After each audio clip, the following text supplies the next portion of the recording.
नमस्कार सभी को। स्वागत है सभी का हमारे YouTube चैनल पर। राजस्थान इतिहास हम पढ़ रहे थे और राजस्थान इतिहास में आज हम पढ़ेंगे चौहान वंश। अब तक राजस्थान की जितने भी एग्ज़ाम हुए जिनमें जो क्वेश्चंस पूछे गए हैं 1990 से 2023 तक, उनके बारे में आज हम अध्ययन कर रहे हैं। एक भी क्वेश्चन छूट ना पाए, इसलिए हम चौहान राजवंश स्टार्ट करेंगे और देखेंगे कि कौन कौन से क्वेश्चंस किस एग्ज़ाम में पूछे गए हैं। यहाँ से एक दो क्वेश्चंस बिल्कुल निकल के आएंगे, यहाँ से बाहर कुछ जाने वाला है नहीं, इसलिए थोड़ा सा 15-20 मिनट का वीडियो है, इसको ज़रूर देखें। चैनल को सब्सक्राइब जरूर करें, वीडियो को लाइक कर दें और बेल आइकन दबा दें ताकि जो भी वीडियो आए आपको मिल सके। चौहान राजवंश स्टार्ट करेंगे। पहले हमने 3-4 वीडियोस बनाई हैं, उनमें भी हमने राजस्थान इतिहास से संबंधित प्राचीन अभिलेख, शिलालेख संबंधित कुछ टॉपिक्स हमने देखे हैं और चौहान राजवंश आज हम स्टार्ट करेंगे। तो पहला क्वेश्चन हमारा, किस इतिहासकार ने चौहानों को ब्राह्मण वंश से संबंधित माना है? 4 यहाँ पर ऑप्शन दिए हुए हैं, जिनमें से एक ऑप्शन हमें बाहर निकालना है। वह कह रहा है कि चौहानों को ब्राह्मण वंशी किसने बताया है? ऐसे इतिहासकार कौन है जिसने कहा है कि चौहान ब्राह्मण थे? तो डॉक्टर भंडारकर, BR भंडारकर थे। इन्होंने कहा है कि चौहान कौन थे? ब्राह्मण थे। यह क्वेश्चन JN एग्जाम 2016 में पूछा जा चुका है। नेक्स्ट क्वेश्चन है हमारा, चौहान राजवंश के संस्थापक के शासक कौन से शासक थे? जो चौहान वंश है उनके संस्थापक थे, वह कौन थे? तो वासुदेव चौहान थे। वासुदेव चौहान चौहान वंश के संस्थापक थे। यह जानकारी हमें बिजोले शिलालेख से मिलती है, 1170 ईस्वी का है। उसे यह जानकारी मिलती है। सोमेश्वर के समय का वह शिलालेख है। नेक्स्ट क्वेश्चन देखिए, अजमेर नगर की स्थापना के पहले अजमेर के चौहानों की राजधानी कौन सी थी? जब अजयराज ने अजमेर नगर बसाया था, उससे पहले चौहानों की राजधानी क्या थी? तो वह सांबर थी। उससे पहले सांबर चौहानों की राजधानी रही थी। यह क्वेश्चन भी कई बार एग्जाम में पूछा गया है। लैब असिस्टेंट में पूछा गया है 2022 में अभी जस्ट, और आर्थिक उद्योग विभाग में भी यह क्वेश्चन 2018 में पूछा जा चुका है। तो काफ़ी यहाँ से इंपॉर्टेंट यह क्वेश्चन बन जाता है। वीडियो को लाइक कर दें, चैनल को सब्सक्राइब जरूर कर दें। नेक्स्ट क्वेश्चन देखिए, राजस्थान के प्राचीन शहर शाकंभरी अब सांबर, पहले इसका नाम सांबर था, अब इसका नाम सांबर है। पहले शाकंभरी के नाम से यह क्षेत्र जाना जाता था। को 7वीं शताब्दी में किस राजा ने बसाया था? तो वासुदेव नामक चौहान ने इस शहर को बसाया था। अगला क्वेश्चन है, चंदन राज की रानी रुद्राणी जो पुष्कर में प्रतिदिन 1000 दीपक जलाकर भगवान महादेव की उपासना करती थी, किस वंश से संबंधित थी? तो शाकंभरी के चौहान वंश से यह संबंधित थी। कहाँ से संबंधित थी? शाकंभरी के चौहानों से यह संबंधित थी। तो कहीं ना कहीं यहाँ से क्वेश्चन निकल के आते हैं बाहर। तो एक बार हम रिविज़न कर लेते हैं कि कौन कौन से क्वेश्चन एग्जाम में पूछे जा चुके हैं। नेक्स्ट क्वेश्चन देखिए, गुवक किस वंश का शासन था? तो गुवक चाहमान यानी चौहान वंश का शासक था। अजमेर का संस्थापक किसे माना जाता है? तो यह बिल्कुल अजयराज चौहान, जिसने 1113 ईस्वी में अजमेर नगर की स्थापना की थी। अगला क्वेश्चन आता है हमारा, श्री अजयपाल चौहान संस्थापक थे? तो बिल्कुल अजमेर के यह शासक थे, संस्थापक थे। नेक्स्ट क्वेश्चन देखिए, राजस्थान के किस चौहान शासक को जैनक द्वारा अपने ग्रंथ पृथ्वीराज विजय ग्रंथ में पृथ्वी को चांदी की मुद्राओं से भर देने का श्रेय दिया गया? तो बिल्कुल अजयराज जो शासक है, इसको यह जो चंद्रवरदाई पृथ्वीराज विजय के जो लिखे गए हैं जैनक, उसने इसको अजयराज को इस बारे में कहा है। तो यह क्वेश्चन भी एग्जाम में पूछा गया है ARO में 2022 में। नेक्स्ट क्वेश्चन हम देखते हैं। नेक्स्ट क्वेश्चन हमारा रहेगा, जैनक द्वारा रचित पृथ्वीराज विजय, जो पृथ्वीराज विजय जो ग्रंथ है वह जैनक के द्वारा रचा गया है।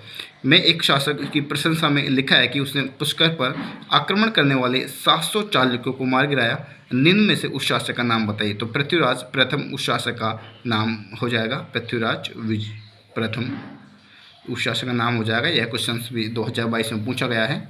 नेक्स्ट क्वेश्चन देखिए, अणुराज के बारे में निम्न कथनों में से सत्य कथन है। यहाँ पर 4 हमें ऑप्शन दिए हुए हैं, उनमें से जो अणुराज के बारे में जो कथन सत्य है उसको हम यहाँ से बाहर निकालेंगे। अपने राजकाल के प्रारंभ में उसने एक गजनवी आक्रमण खदेड़ा था। तो पहला बिल्कुल सही हो जाएगा। वह मालवा के नरवर्मन को पराजित करने में असफल रहा। तो यह गलत हो जाएगा। उसने चालुक्य नरेश जयसिंह सिद्धराज के पुत्र से विवाह किया था। यह भी सही हो जाएगा। वह अपने ही पुत्र के द्वारा मारा गया, बिल्कुल यह मारा गया था। इसका पुत्र था जगदेव, जिसने इसकी हत्या कर दी थी। चौहानों का पितृहंता जगदेव को कहा जाता है। तो 1 और 3 और 4, तो ये सही हो जाएंगे। पहला ऑप्शन यहाँ पे सही हो जाएगा। नेक्स्ट क्वेश्चन देखते हैं हम। नेक्स्ट क्वेश्चन है हमारा, अजमेर किस चौहान शासक ने शासक बनने से पहले अपने पिता की हत्या की थी? तो हमने अभी पढ़ा था कि जगदेव जो कि चौहानों का पितृअंता कहा जाता है, इसने अपने पिता अर्णोराज की हत्या की थी। तो यह क्वेश्चन भी आया हुआ है अन्वेषक भर्ती में 2020 में। नेक्स्ट हमारा क्वेश्चन रहेगा, अजमेर के पास स्थित पुष्कर में वराह मंदिर का निर्माण किसने करवाया था? तो अर्णोराज ने अजमेर के पुष्कर में वराह मंदिर का निर्माण करवाया था। अगला क्वेश्चन है, कटिबंधु के नाम से निम्न में से कौन सा शासक प्रसिद्ध था? तो विग्रहराज चतुर्थ को कटिबंधु उपाधि प्रदान की गई थी, तो यह इसके नाम से प्रसिद्ध था। नेक्स्ट क्वेश्चन देखते हैं हम, ललित विग्रहराज के रचयिता सोमदेव किस चौहान के शासक के दरबार में था? तो बिल्कुल जो ललित विग्रहराज जो ग्रंथ है यह सोमदेव द्वारा रचित है, और यह सोमदेव थे जो विग्रहराज चतुर्थ के दरबारी कवि थे। नेक्स्ट क्वेश्चन देखिए, नाटक है ललित विग्रहराज की रचना किसने की थी? तो सोमेंद्र या सोमदेव, अभी इससे जस्ट पहले क्वेश्चन बढ़ा है, सोमदेव, यह इसने रचित किया था। यह क्वेश्चन भी एग्जाम में आया है, सेकंड ग्रेड में, थर्ड ग्रेड में भी आया है, कई बार ये क्वेश्चन पूछा गया, तो कहीं ना कहीं यहाँ से एक दो क्वेश्चन बाहर निकलने की पूरी संभावना है। विग्रहराज चतुर्थ की साहित्यिक रचना हरिकेली है, तो बिल्कुल नाटक है जो हरिकेली जो रचना है विग्रहराज चतुर्थ की, वह क्या है? नाटक है। यह क्वेश्चन भी 2021 में पूछा जा चुका है। चौहान शासक, अगला क्वेश्चन है, चौहान शासक जो कवि बांधव के नाम से जाना जाता है? तो बिल्कुल विग्रहराज जो चतुर्थ है इसको कवि बांधव के नाम से भी जाना जाता है। हम पढ़ रहे हैं अब तक 1990 से 2023 के मध्य जितने भी एग्जाम हुए हैं राजस्थान से संबंधित, उनमें जो चौहान राजवंश उनसे संबंधित जो जितने भी क्वेश्चंस पूछे गए हैं उन क्वेश्चंस को हम यहाँ पे देख रहे हैं। कहीं ना कहीं एक दो क्वेश्चन यहाँ से निकलने की पूरी संभावना है, तो इसलिए चैनल को सब्सक्राइब जरूर करें, वीडियो को लाइक कर दें आगे वीडियोस देखने के लिए।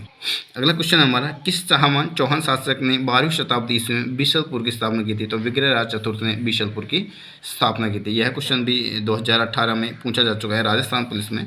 अगला क्वेश्चन है हमारा, निम्न में से किस शासक के राज्यकाल के दौरान दिल्ली के शिवालिक स्तंभ अभिलेख उत्कीर्ण किए गए? तो बिल्कुल विग्रहराज चतुर्थ के शासनकाल में जो दिल्ली के शिवालिक स्तंभ है वह उत्कीर्ण किए गए थे।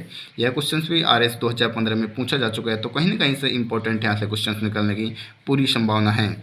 किस चौहान शासक द्वारा ज्वालापुर परिवर्तित किया गया था? तो बिल्कुल विग्रहराज चतुर्थ के द्वारा यह किया गया था।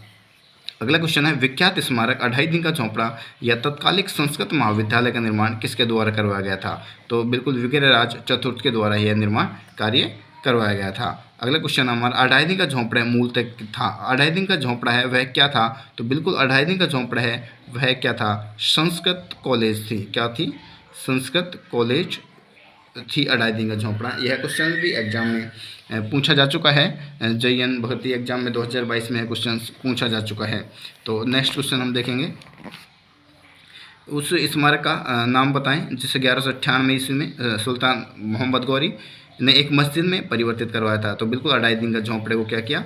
मोहम्मद गौरी के सेनापति थे कुतुबुद्दीन ऐबक, उसने क्या किया? 2.5 दिन के झोंपड़े में परिवर्तित करवा दिया था। संस्कृत एक कॉलेज था वह 2.5 दिन झोंपड़ा। नेक्स्ट क्वेश्चन देखिए, 1192 ईस्वी में तराइन के युद्ध में किस चौहान शासक राजा आक्रमणकारी शहाबुद्दीन गौरी से लड़ना पड़ा? तो बिल्कुल पृथ्वीराज थर्ड इसमें आ जाएगा। हाँ, पृथ्वीराज थर्ड जिसका शासनकाल था 1177 से 92 ईस्वी।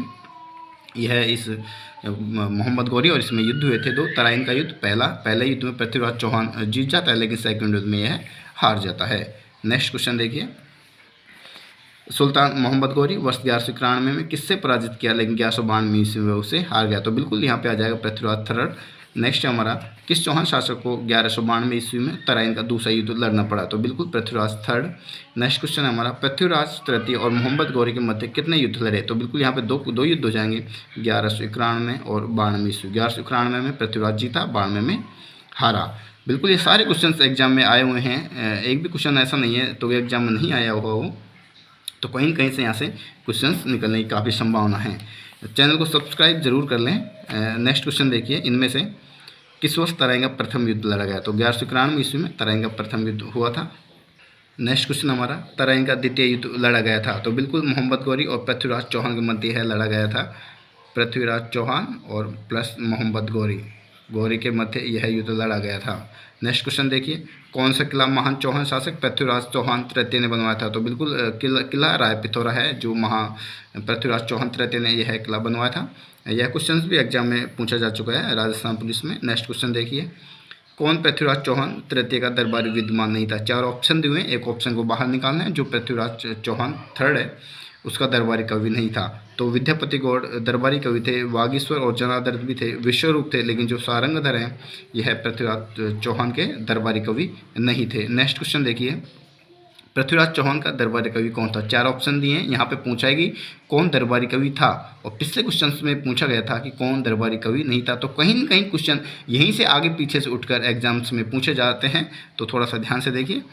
निम्न चौहान का दरबारी कवि था, तो बाणभट्ट रामचंद्र बरदई था। यह पृथ्वीराज थर्ड का दरबारी कवि था जिसने पृथ्वीराज रासो ग्रंथ लिखा था। अगला क्वेश्चन देखिए, सूफी संत ख्वाजा मोइनुद्दीन चिश्ती किसका शासनकाल में राजस्थान आए। तो पृथ्वीराज चौहान के शासनकाल में यह अपने अजमेर आए थे। तो यह क्वेश्चन भी RS एग्जाम में पूछा जा चुका है। नेक्स्ट क्वेश्चन देखिए, कदम्बाश या कैदम्बाश किस राजा के समय थे। तो बिल्कुल यह पृथ्वीराज थर्ड के यह सेनापति थे, इनको प्रधानमंत्री बनाया गया था। तो नेक्स्ट क्वेश्चन देखेंगे हम अब, गौरी के आक्रमण के समय चालुक्यों को सहायता देने के विरुद्ध पृथ्वीराज तृतीय को परामर्श देने वाला मंत्री था। तो बिल्कुल ये आ जाएगा कदम्बाश। 2 क्वेश्चन यहीं से पूछे जा रहे हैं, कभी आगे से तो कभी पीछे से तो कभी बीच में से, कहीं ना कहीं यहीं से क्वेश्चन उठ के आएंगे। तो थोड़ा सा ध्यान से देखिए, क्वेश्चंस यहीं से निकल के आएंगे और कहीं से आने वाले नहीं हैं। चैनल को सब्सक्राइब जरूर करें। कर्पूरी देवी किस राजपूत शासक की माता थी। तो पृथ्वीराज थर्ड है, चौहान है, इसकी माता थी कर्पूरी देवी, जो इनकी संरक्षिका बनी थी। अगला क्वेश्चन देखिए, पृथ्वीराज चौहान थर्ड का समकालीन चंदेल शासक कौन था। तो परमादिदेव। अब देखिए यहाँ पर क्वेश्चन पूछा गया है कि चंदेल शासक कौन था। तो परमादिदेव। एक बार एक एग्जाम में क्वेश्चन पूछा था कि परमादिदेव था यह किस वंश का शासन था। तो यह चंदेल वंश का शासक था। तो क्वेश्चन यहीं से आगे पीछे से उठा के पूछे जाते हैं। थोड़ा सा और देखते हैं आगे, पृथ्वीराज चौहान तृतीय का समकालीन चालुक्य शासक कौन था। मैंने कहा था ना, चालुक्य शासक था भीमदेव सेकंड, और चंदेल शासक कौन था। चंदेल शासक था परमादिदेव। तो क्वेश्चन यहीं से आ रहे हैं, इसलिए थोड़ा सा ध्यान से देखें। नेक्स्ट क्वेश्चन है हमारा, चौहानों की रणथंभौर शाखा के प्रवर्तक कौन थे। तो गोविंदराज रणथंभौर शाखा के प्रवर्तक थे, पृथ्वीराज थर्ड थे, उसके भाई थे। नेक्स्ट क्वेश्चन देखिए, लड़के थे रणथंभौर के शासक जिन्होंने सल्तनत के विरुद्ध प्रतिरोध किया। बिल्कुल वाघभट्ट और हम्बीर। नेक्स्ट क्वेश्चन देखिए, इल्तुतमिश की ताजपोशी के समय राजस्थान का निम्न में से कौन सा प्रमुख नगरीय केंद्र दिल्ली सल्तनत के अधीन था। बिल्कुल अजमेर था। नेक्स्ट क्वेश्चन देखिए, रणथंभौर के शासक हम्बीर चौहान कि किस वर्ष दिल्ली के सुल्तान जलालुद्दीन खिलजी की सेना के साथ प्रथम मुठभेड़ हुई थी। तो बिल्कुल 1290 में हुई थी और दूसरी 1292 में हुई थी। तो कहीं ना कहीं क्वेश्चन ऐसे पूछे जाते हैं। लगभग आज हमने प्रत्यक्ष और अप्रत्यक्ष रूप से लगभग 100 क्वेश्चन देख लिए आगे पीछे से, जो चौहानों के बारे में अब तक किसी न किसी एग्जाम में क्वेश्चन पूछे गए हैं। तो चैनल को सब्सक्राइब जरूर करें, वीडियो को लाइक कर दें। बाकी हम क्रम से एक टॉपिक वाइज टॉपिक्स राजस्थान के इतिहास पढ़ेंगे, उसके बाद कला संस्कृति पढ़ेंगे, राजस्थान का भूगोल पढ़ेंगे। तो कहीं ना कहीं क्वेश्चन यहीं से बनते हैं। लगभग 30-35 वर्षों में जितने भी राजस्थान में एग्जाम हुए हैं, किसी न किसी एग्जाम में जो क्वेश्चन पूछे गए हैं उनके बारे में आज हमने अध्ययन किया। चैनल को सब्सक्राइब जरूर करें, वीडियो को लाइक करें। धन्यवाद, मिलते हैं नए टॉपिक में। Thank you.